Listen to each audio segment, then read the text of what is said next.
Hi, Jennifer Adams here. I want to welcome you to the second teaching in our Lent study as we are working our way through the Gospel of Matthew and studying the life of Jesus to prepare our hearts for Easter. And this last week, we read Matthews 5 through 8. And I don't know about you, but I felt like I was drinking from a fire hose. It was so much information. And so in this teaching, I am obviously not going to be able to cover 4 whole chapters and all that was in there, but I'm going to try to hit some highlights, at least from chapter 5, maybe a little bit from chapter 6. But Matthew 5, 6, and 7 are all Jesus teaching. It is straight red letter. It is, in fact, a lot of scholars and commentators believe it is a compilation of teachings over the course of Jesus' ministry that Matthew gathered into one place. If you actually studied some of the parallel passages of these verses in the other Gospels, you'll see that they kind of have some of these scattered around. So this is kind of like the highlight reel. Matthew just gathered it all together in 3 chapters, and we've got these highlights from various sermons of Jesus, and it is a lot.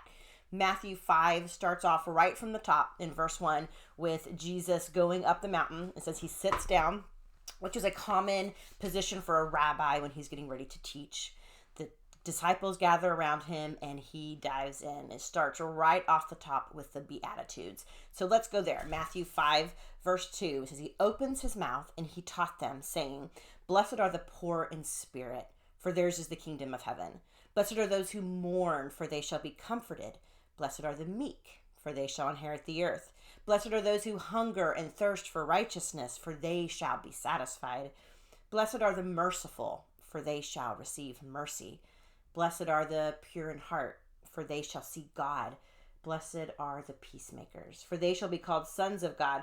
Blessed are those who are persecuted for righteousness' sake, for theirs is the kingdom of heaven. And blessed are you when others revile you and persecute you and utter all kinds of evil against you falsely on my account. Rejoice and be glad, for your reward is great in heaven." And so here we have these Beatitudes. One of the commentaries I read called it Jesus' manifesto for kingdom living. And you have to understand, Jesus has these disciples, these guys that are following him around, and Jesus is trying to explain to them, hey, this kingdom that I am coming to bring, it looks different than anything you've experienced before. It's different than what you've been taught. It's different than what many of you have been expecting from the Messiah. In fact, a lot of times you'll hear people use this phrase that Jesus came to bring an upside down kingdom. And this is what we see throughout these passages. He's taking what they think to be true and turning it upside down. It looks radically different. And when you're studying the Beatitudes, it's important to start with that very first verse, verse 3, where it says, "Blessed are the poor in spirit." Well, what does that mean? What does it mean to be poor in spirit? There's actually 2 Greek words for that word poor. One of them refers to somebody who just doesn't have a lot of resources. They just don't have a lot of stuff. They're just poor, right? But the second Greek word is actually the word that Matthew is using here. And I don't know how to pronounce it, but it's Ptochos. And that Greek word, it means this. It refers to the destitute, the desperate, and the beggars. And that word right there, the desperate, the destitute, the beggars, it's this idea of to be poor in spirit is somebody who understands their inadequacy, understands that they have nothing to offer God. They have nothing to give God to make him choose them, to make him love them, to make him, offer salvation to them. There is nothing that we can do. And this is this idea of spiritual poverty. It's actually kind of points to this idea that we are actually in debt. Like we don't have anything to offer. We are in debt. And so when we understand that, when we have this true understanding of spiritual poverty, that we are badly broken. Without God, we don't have anything. It has us turn to God and realize that he is our ultimate refuge. He is our ultimate salvation. And because of our powerlessness, when we surrender to God, we can then find confidence in him and salvation in him. And so it's this idea, and when you're reading the Beatitudes, you have to start with that first one, because this spiritual poverty that is talked about in that first verse, it's like the foundation. It's kind of like Jesus is building this house, and it's a cumulative building as the Beatitudes go on, but it all starts right there with this spiritual poverty, understanding who we are in relation to God, and that we cannot do it on our own. We need God. It doesn't matter who we are. It doesn't matter where we are. It doesn't matter what's going on around us. On our best days and on our worst days, our only hope is in the cross of Jesus. That's it. That's who we are. And so Dale Bruner, he's a theologian, he wrote this: every command in the Sermon on the Mount, it drives believing readers back into the valley of the very first beatitude. And its wonderful promise of kingdom belonging and kingdom resources. And again, let's go back to that verse. It says, blessed are the poor in spirit, for theirs is the kingdom of heaven. When we understand where we start from, that we have nothing, right? That we have nothing apart from God. When we understand that, and God says, okay, now that you understand that, I am inviting you in. Yours is the kingdom of heaven. It's this sense of belonging, like this place is for you. You have a place. I want you with me. There's a belonging, but there's also this idea of kingdom resources. All the resources in the kingdom of heaven are available to us. And what I love about that is this idea that it just drives home the truth that we can't do this alone. If the kingdom of heaven is ours, when we come to that realization that, you know what, I can't do this. I don't have what it takes. My position is a position of poverty. I am desperate. I am a beggar. I have nothing. And when we understand that, and God says, okay, now come on in. The kingdom of heaven is yours. This idea that now we get to walk this kingdom life hand in hand with Jesus. We don't have to do it alone. Listen, we can't do it alone. We couldn't. There's no way we could do these things on our own. We need Jesus. And Jesus says, okay, come on in. You belong here. I'm making resources available to you, and I'm with you. Like, you don't have to do this alone. And that's a beautiful thing when we really come to understand this idea of spiritual poverty. And then it just builds. Like, if you read through the Beatitudes, when you understand your position, and God's position and what you have to offer, which is nothing, and what he brings to the table, when you really understand that, the rest of it just kind of falls into place, right? It's easy for us to have mercy on other people when we have a real grasp of the mercy that we've been shown. And it's easier for us to walk into those chaotic situations and bring the peace of Jesus when we understand where we're coming from and that we can't do it. But when we have Jesus on our side, then we can come and bring those things. And it all builds throughout the Beatitudes. So that's a quick little recap on the Beatitudes. Well, the next passage it then talks about salt and light. So let's look at that. If we go to verse 13 of Matthew 5, it says, you are the salt of the earth. But if the salt has lost its taste, how shall its saltiness be restored? It's no longer good for anything except to be thrown out and trampled under people's feet. Okay, so salt. What does that mean? What does that mean to be the salt of the earth? So there are two broad kind of interpretations that this passage will fall into if you do some study on it. There's the ones that will say, well, the one idea is that salt is good. The other idea is that salt is different. Now, both of those are true for salt. But let's look at both of these interpretations and what they can show us. So this idea that salt is good. It's always important when you are reading the scriptures that you understand who the audience is. Who was this being written to? And like we talked last week, this Matthew was written primarily to the Jews, and these are early Jewish Christians. And when you understand like historically the time period this was in, salt had a different meaning for them than it does for us. Okay, so salt, the idea of salt being good is that it exudes this goodness and this vitality because it's useful and it's valuable. It was useful and valuable. Now salt is a preservative.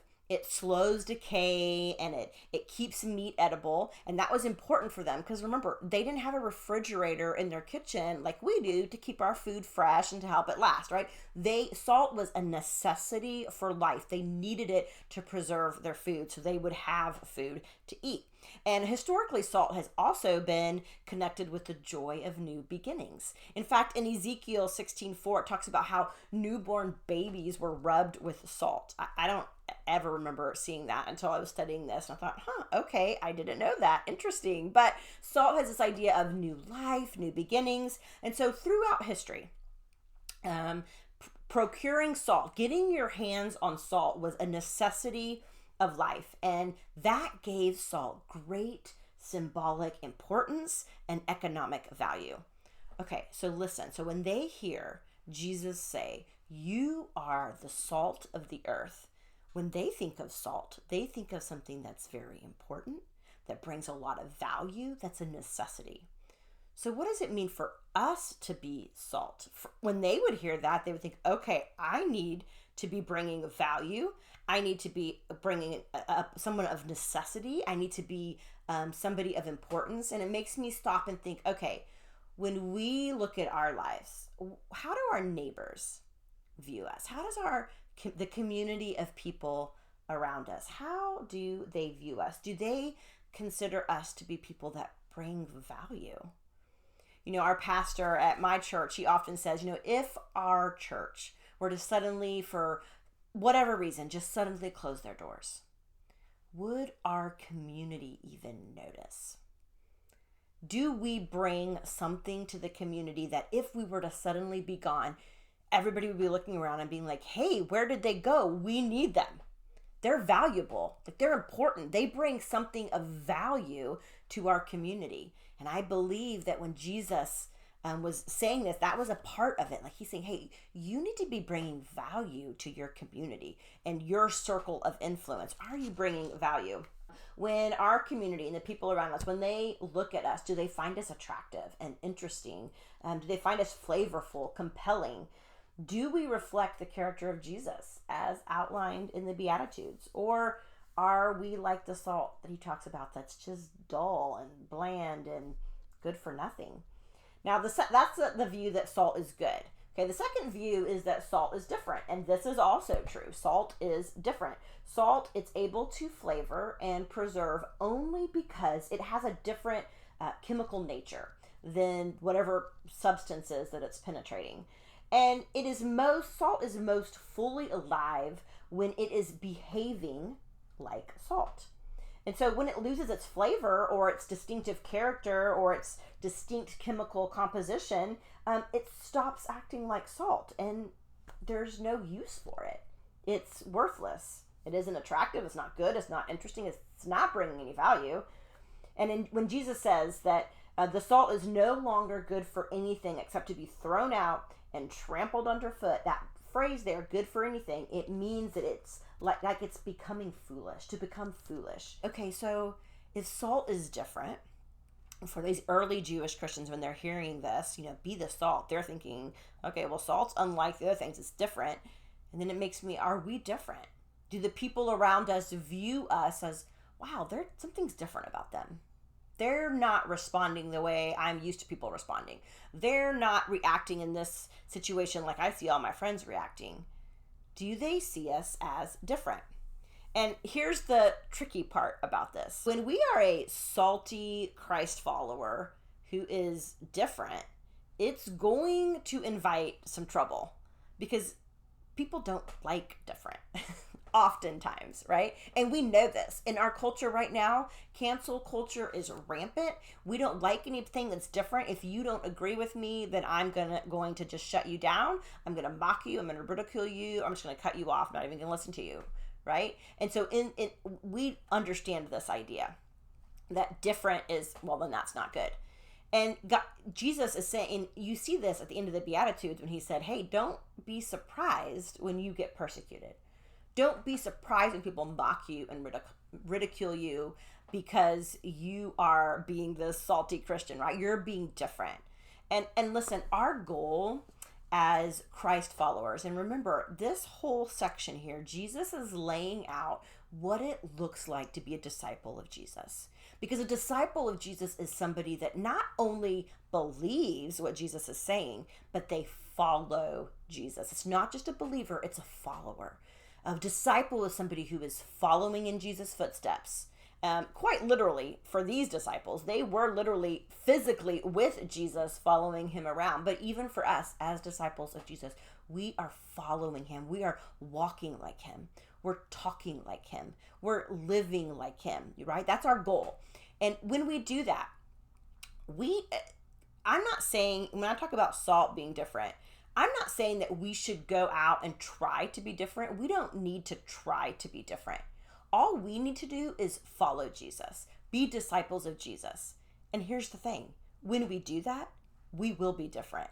It's just going to happen because Jesus did things differently. Remember this upside down kingdom. He didn't do things the way the world expected him to. And when we follow Jesus, when we do the things that he did, we're going to be different. And we shouldn't be surprised then if people don't always appreciate that.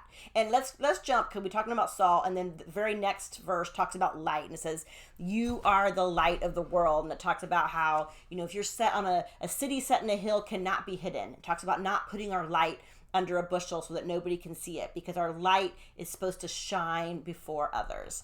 Okay, listen, lights, why do lights shine? Well, they shine for a couple reasons. One, to drive out the darkness, but they also shine to show the way.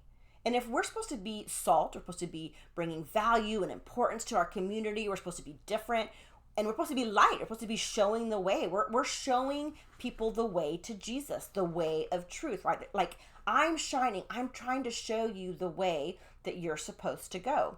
People are going to be attracted to light. They're going to be attracted to you because you're different. There's something different about you. You're salty, you're different. What is that? They're going to be drawn to that. You're shining a light, you're bright. They're like, what's going on over there? I'm attracted to that.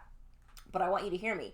Just because people will be attracted to you because you're different, you're shining a light, doesn't mean they're always going to agree with you, right? Some of them, and that our prayer is that people will be drawn to our way of living, our way of talking, our way of just thinking and doing things as we follow Jesus, that they'll be attracted to that, and that they will meet Jesus, and that they will begin to follow Jesus, right? That's our prayer.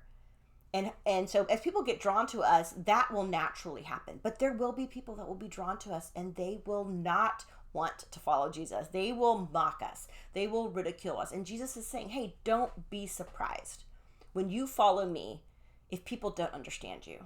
Don't be surprised if they don't love you and appreciate you and all those things that we, in our human nature, we want, right? We want people to like us. And Jesus is like, yeah, they're not all going to like you. And that's okay, because that's part of being different. That's part of shining your light. And that's where I want to encourage you, hey, our responsibility is just to be faithful. We're to be disciples of Jesus. We're to follow him wherever he tells us to go. We're just to do the things that he's told us to do. And people are going to be drawn to that. Some people are going to fall in line with us and start following Jesus. Some people are not. They're going to turn away. They might persecute us. It's okay.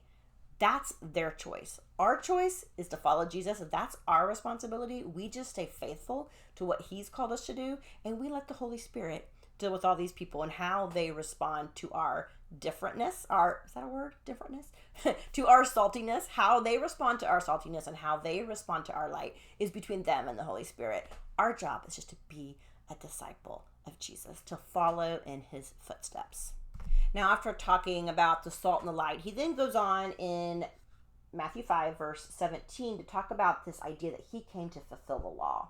And he says, do not think I've come to abolish the law or the prophets. I have not come to abolish them, but to fulfill them. And then he goes on to talk about how, no part of it is going to pass away until it's all accomplished, and that it's all important. And the last verse 20 says, for I tell you, unless your righteousness exceeds that of the scribes and Pharisees, you will never enter the kingdom of heaven. Okay, what is Jesus doing here? You can say, what does it mean that he came to fulfill the law? I read this paraphrase in one of my commentaries, and he said this. He said, it was like Jesus was saying, far from wanting to set aside the law and the prophets, it's my role to bring into being that to which they have pointed forward, to carry them into a new era of fulfillment. Listen, Jesus came to fulfill the law because the law was always pointing to Jesus. The law was just kind of a shadow of what was coming. And when Jesus came, he fulfilled the law. And what Jesus is saying here, he's like, listen, I came to bring a new kind of righteousness. It's not going to look the same. It's not going to be like this. And then he goes on in the rest of chapter 5 to go through several different scenarios where he says, the law says this. You've heard it said, and then he'll repeat a portion of the law. And then he says, but I say, and he takes those laws, those things they were trying to do on the outside, those laws they were trying to keep, that legalism, do this, do that, and he takes those and then he goes much deeper with them. Because what Jesus was concerned with was our heart. He was concerned with their motivation and their heart and why they were doing the things they were doing. It wasn't just about a checklist and just making sure we kept all the rules. I would often read this verse when it says, unless your righteousness exceeds that of the scribes and Pharisees, you will never enter the kingdom of heaven. And I'd be like, well, then what hope do I have? Because goodness, these scribes and Pharisees, that's all they did was try to keep the law. I mean, at least they thought they were really good at it. How am I going to do better than them? And Jesus is saying, hey, because it's a different kind of righteousness. It's not the same. Things are changing. I've come to fulfill the law. And then he moves on into Matthew 6, and he talks about some disciplines. He starts Matthew 6 off with 3 spiritual disciplines. He talks about giving to the poor. He talks about prayer. And then he talks about fasting. And I want you to notice in each of those passages, you're going to see he says, when he starts off the giving passages, and he says, when you give to the needy. And then in the prayer passage, he says, when you pray. And again, and you can see where this is going. In the fasting passage, he says, when you fast. Jesus just assumed that these were things the disciples were doing. These were very common spiritual practices for the early Jewish people. It was just ingrained in them. You gave to the poor.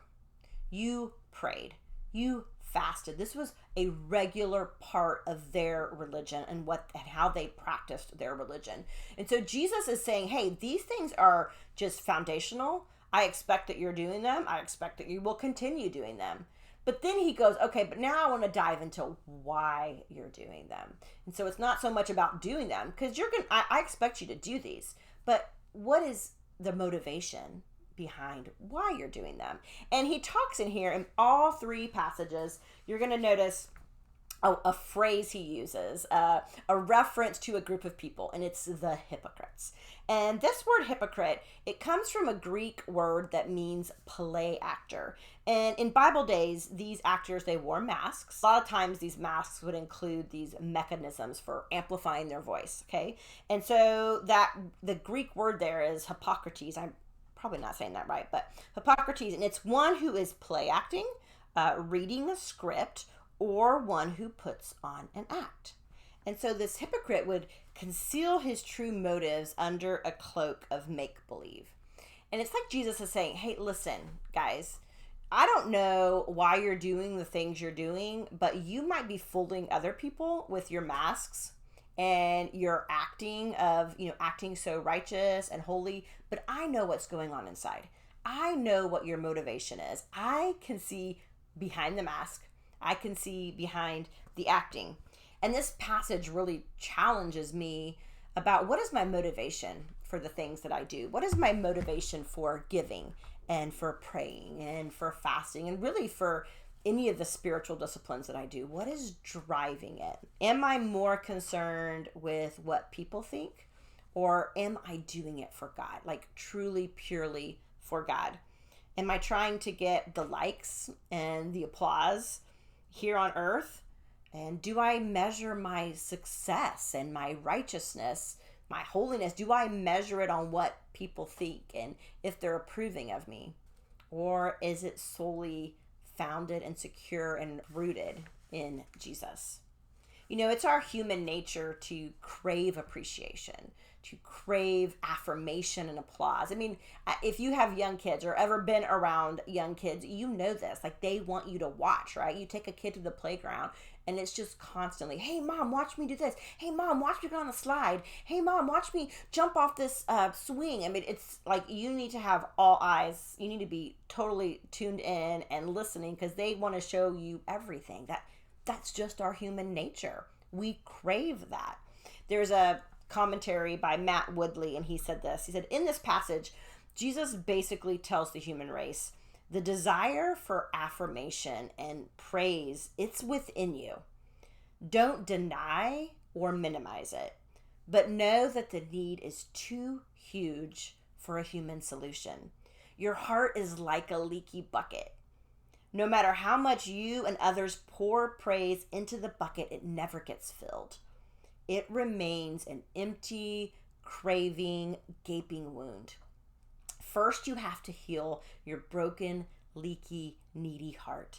And there's only one thing that can fill the cracks: my Father's love. And when you're reading these passages in chapter 6 about the giving and the prayer and the fasting, there's a phrase that Jesus uses over and over again: my Father, my Father. My Father sees you. My Father sees you. My Father sees you. It is the Father's love. It is the Father's affirmation. It is our Father's approval. That is the only thing that will ever fill that need in us. And I love this picture that Matt paints of this leaky bucket. Like, it doesn't matter what we try to put in there. It's just going to come back out, and we're going to need more. When we are trying to fill that from other people and from the world, it will never satisfy. It is only the Father who can do that. And what I love about this is it points to me, it points to this idea of this secret, quiet place. It's us and Jesus. And that really is, when we talk about being a disciple of Jesus, this is a relationship between us and him. And it's in that secret, quiet place that he pours into us. He pours his love into us. He pours that affirmation, that approval into us, right? That really will actually satisfy. And that's where we grow in righteousness. That's where we become more like Jesus, not trying to get other people to fill that need in us. And he says, hey, when you pray, it's you and me. It's not about what other people think. It's not about having the right words. This is you and me. This is a conversation between you and me. This is where you're going to get filled up. When you're giving, when you're holding things loosely, when you recognize that everything you have actually belongs to me and that you're simply my manager and you're holding your stuff loosely, it allows you to live generously and you can give to the poor. Then it doesn't matter what other people think, because you recognize, hey, it's all God's anyway. If he's given it to me and he asked me to give it away, then I trust that he's going to provide for me because we've got this relationship and I recognize that he is my provider, right? And that results in this life of generosity. Fasting, this is something between you and Jesus. It's not about announcing your fast to everybody, having people applaud you for your amazing fasting abilities. No, this is between you and Jesus, and it's in this secret, quiet place in our relationship where we are learning what it looks like to be a disciple of Jesus, what this kingdom living that Jesus is talking about in here, what it really looks like, where we learn what it looks like to be righteous. It's in that secret, quiet place with him. And that is going to wrap up our teaching for this week because I am out of time and we only got about halfway through chapter 6, but there is just so much here. So I want to thank you for joining me. I hope that you will continue with me this week. We are currently reading Matthews 9 through 12. So I will have a teaching coming out next week with some highlights from that. So I look forward to seeing you then. But in the meantime, you have a great day and I'll see you next time.